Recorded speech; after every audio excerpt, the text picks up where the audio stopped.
Your Invisible Power by Genevieve Behrend. This LibriVox recording is in a public domain. Chapter 4. Operation of Your Mental Picture. The operation of a large telephone system may be used as a simile.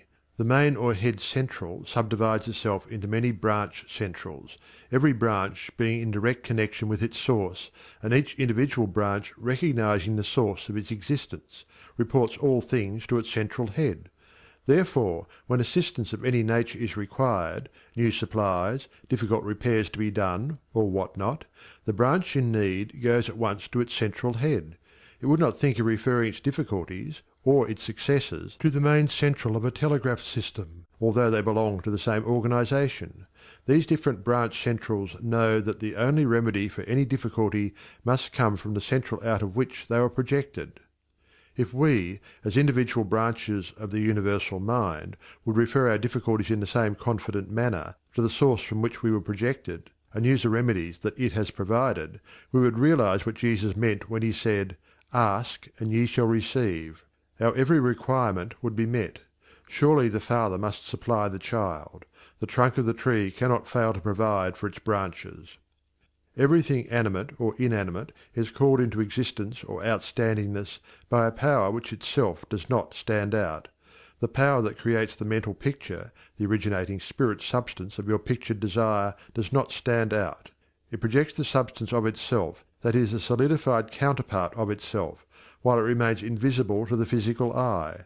Only those will ever appreciate the value of visualizing who are able to realize Paul's meaning when he said, "The worlds were formed by the word of God. Things which are seen are not made of things which do appear." There is nothing unusual or mysterious in the idea of your pictured desire coming into material evidence.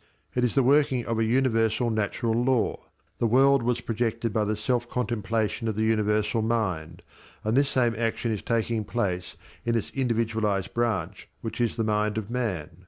Everything in the whole world has its beginning in mind, and comes into existence in exactly the same manner from the hat on your head to the boots on your feet. All are projected thoughts, solidified. Your personal advance in evolution depends upon your right use of the power of visualizing, and your use of it depends on whether you recognize that you, yourself, are a particular center through and in which the originating spirit is finding ever new expression for potentialities already existing within itself. This is evolution, this continual unfolding of existing, though outwardly invisible things. Your mental picture is the force of attraction that evolves and combines the originating substance into specific shape. Your picture is the combining and evolving powerhouse, so to speak, through which the originating creative spirit expressed itself. Its creative action is limitless, without beginning and without end, and always progressive and orderly. It proceeds stage by stage, each stage being necessary preparation for the one to follow. Now let us see if we can get an idea of the different stages by which the things in the world have come to be. Troward says, if we can get at the working principle which is producing these results, we can very quickly and easily give it personal application. First, we find that the thought of originating life or spirit about itself is its simple awareness of its own being, and this produced a primary ether, a universal substance out of which everything in the world must grow. Troward also tells us that though this awareness of being is a necessary foundation for any further possibilities, it is not much to talk about. It is the same with individualized spirit, which is yourself. Before you would entertain the idea of making a mental picture of your desire as being at all practical, you must have some idea of your being, of your "I am," and just as soon as you are conscious of your "I amness," you begin to wish to enjoy the freedom which this consciousness suggests. You want to do more and be more, and as you fulfill this desire within yourself, localized spirit begins conscious activities in you. The thing you are most concerned with is the specific action of the creative spirit of life, universal mind specialized. The localized God germ in you is your personality, your individuality, and since the joy of absolute freedom is the inherent nature of this God germ, it is natural that it should endeavor to enjoy itself through its specific center. And as you grow in the comprehension that your being, your individuality, is God particularizing himself, you naturally develop divine tendencies. You want to enjoy life and liberty, you want freedom in your affairs as well as in your consciousness, and it is natural that you should. Always with this progressive wish there is a faint thought picture. As your wish and your recognition grow into an intense desire, this desire becomes a clear mental picture. For example, a young lady studying music wishes she had a piano in order to practice at home. She wants the piano so much that she can mentally see it in one of the rooms. She holds the picture of the piano and indulges in a mental reflection of the pleasure and advantage it will be to have the piano in the corner of the living room. One day she finds it there just as she had pictured it. As you grow in understanding as to who you are, where you came from, and what the purpose of your being is, how you are to fulfill the purpose for which you are intended, you will more and more afford a centre through which the creative spirit of life can enjoy itself. And you will realize that there can be but one creative process filling all space, which is the same in its potentiality whether universal or individual. Furthermore, all that there is, whether on the plane of the visible or invisible, had its origin in the localized action of thought or a mental picture, and this includes yourself, because you are universal spirit localized, and the same creative action is taking place through you. Now you are no doubt asking yourself why there is so much sickness and misery in the world. If the same power and intelligence which brought the world into existence is in operation in the mind of man, why does it not manifest itself as strength, joy, health, and plenty? If one can have one's desires fulfilled by simply making a mental picture of that desire, holding on to it with the will, and doing without anxiety on the outward plane whatever seems necessary to bring the desire into fulfillment, then there seems no reason for the existence of sickness and poverty. Surely no one desires either. The first reason is that few persons will take the trouble to inquire into the working principle of the laws of life. If they did, they would soon convince themselves that there is no necessity for the sickness and poverty that we see about us. They would realize that visualizing is a principle and not a fallacy. There are a few who have found it worthwhile to study this simple, though absolutely unfailing law that will deliver them from bondage. However, the race as a whole is not willing to give the time required for this study. It is either too simple or too difficult. They may make a picture of their desire, with some little understanding of visualizing, for a day or two, but more frequently it is for an hour or two. But if you will insist upon mentally seeing yourself surrounded by things and conditions as you wish them to be, you will understand that the creative energy sends its plastic substance in the direction indicated by the tendency of your thoughts. Herein lies the advantage of holding your thought in the form of a mental picture. The more enthusiasm and faith you are able to put into your picture, the more quickly it will come into visible form, and your enthusiasm is increased by keeping your desire secret. The moment you speak it to any living soul, that moment your power is weakened. Your power, your magnet of attraction is not so strong, and consequently cannot reach so far. The more perfectly a secret between your mind and outer self is guarded, the more vitality you give your power of attraction. One tells one's troubles to weaken them, to get them off one's mind, and when a thought is given out, its power is dissipated. Talk it over with yourself, and even write it down and at once destroy the paper. However, this does not mean that you should strenuously endeavour to compel the power to work out your picture on the special lines that you think it should.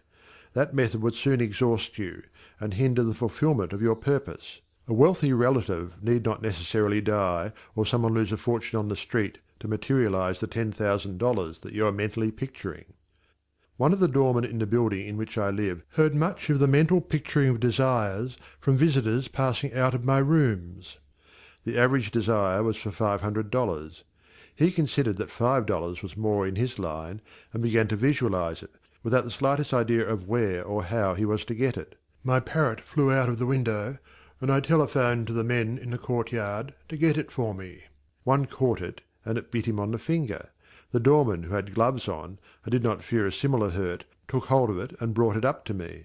I gave him 5 $1 bills for the service. This sudden reward surprised him. He enthusiastically told me that he had been visualizing for just $5, merely from hearing that others visualized. He was delighted at the unexpected realization of his mental picture. All you have to do is to make such a mental picture of your heart's desire. Hold it cheerfully in place with your will, always conscious that the same infinite power which brought the universe into existence brought you into form for the purpose of enjoying itself in and through you. And since it is all life, love, light, power, peace, beauty and joy, and is the only creative power there is, the form it takes in and through you depends upon the direction given it by your thought indicator. In you it is undifferentiated, waiting to take any direction given it, as it passes through the instrument that it has made for the purpose of self-distribution.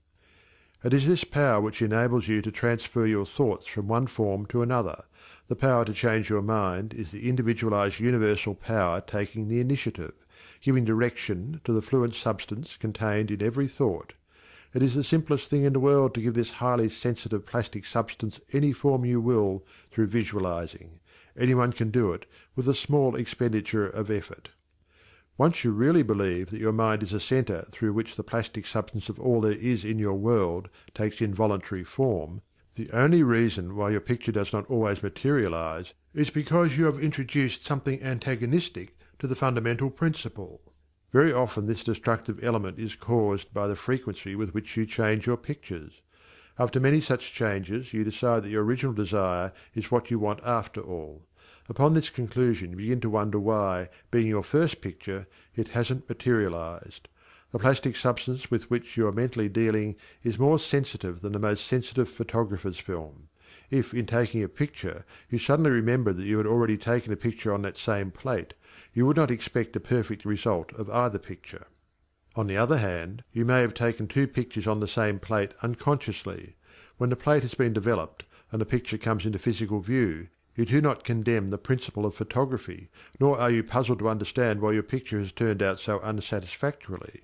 You do not feel that it is impossible for you to obtain a good, clear picture of the subject in question. You know that you can do so by simply starting at the beginning, putting in a new plate, and determining to be more careful while taking your picture next time. These lines followed out, you are sure of a satisfactory result. If you will proceed in the same manner with your mental picture, doing your part in a correspondingly confident frame of mind, the result will be just as perfect. The laws of visualizing are as infallible as the laws governing photography. In fact, photography is the outcome of visualizing. Again, your results in visualizing and your desires may be imperfect or delayed through the misuse of this power, owing to the thought that the fulfillment of your desire is contingent upon certain persons or conditions. The originating principle is not in any way dependent upon any person, place, or thing. It has no past and knows no future.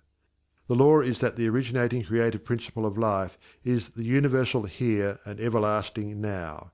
It creates its own vehicles through which to operate. Therefore, past experience has no bearing upon your present picture. So do not try to obtain your desire through a channel that may not be natural for it, even though it may seem reasonable to you. Your feeling should be that the thing, or the consciousness which you so much desire, is normal and natural, a part of yourself, a form for your evolution. If you can do this, there is no power to prevent your enjoying the fulfillment of the picture you have in hand, or any other. End of chapter 4.